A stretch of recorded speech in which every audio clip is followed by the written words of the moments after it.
guys, come and glam the beautiful bride Hannah with me. Started off with my usual base, 24-hour eye base and Painterly Paint Pot from MAC. And I went in with a little bit of shadow from the Mario palette. Then the cream shadow pot in Champagne from Charlotte Tilbury. And I popped on some whiskey liner from Urban Decay. Smudging it in with a tiny little brush and then doing a little flick with my hard angle brush, just to create a really soft, subtle wing. Then added a little razzle dazzle with a Space Cowboy from Urban Decay. And I measured up her eyes for her lashes. These are Bride Squad from Tatti Lashes. They are just perfection, fluffy and natural. They are absolutely insane. Once I applied the lashes, I just went back in with a little bit of brown shadow to make sure that the lash band was completely invisible. And with a generous layer of mascara, as always, the In Extreme Dimension waterproof from MAC. Trying to get this stuff off is literally hard work, but for a bride it is perfect. Back in with the Urban Decay liner just to tight line the upper lash line. Hannah loves a really natural looking brow, so I just groomed through with a little bit of the e.l.f. clear brow gel. Just holds them in place and makes them look nice and neat without adding any pencil. Then using my Mario palette again, I'm just smoking out the underneath of her eyes just really softly. And going in with my trusty Dior highlight palette, I highlighted the underneath of her brow. Tried this on her trial and she was obsessed. Once this was all done, I then went in and put some mascara on the lower lashes. Time for her eye patches to come off.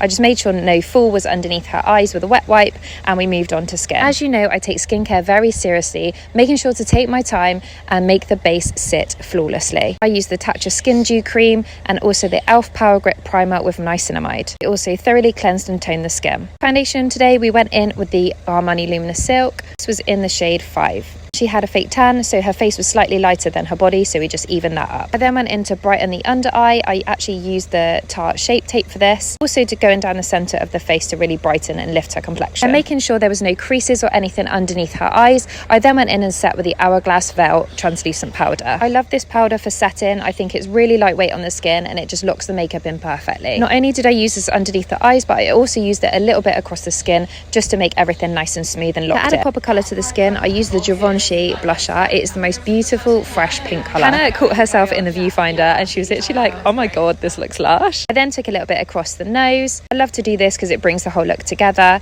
And then here I am just popping it on the other cheek. I then went in with the Dior highlight palette again. I love the topper. The pink topper in this palette is absolutely insane. And then a little bit of dark golden mineral skin finish from MAC. This is just to add a little bit of warmth to her skin.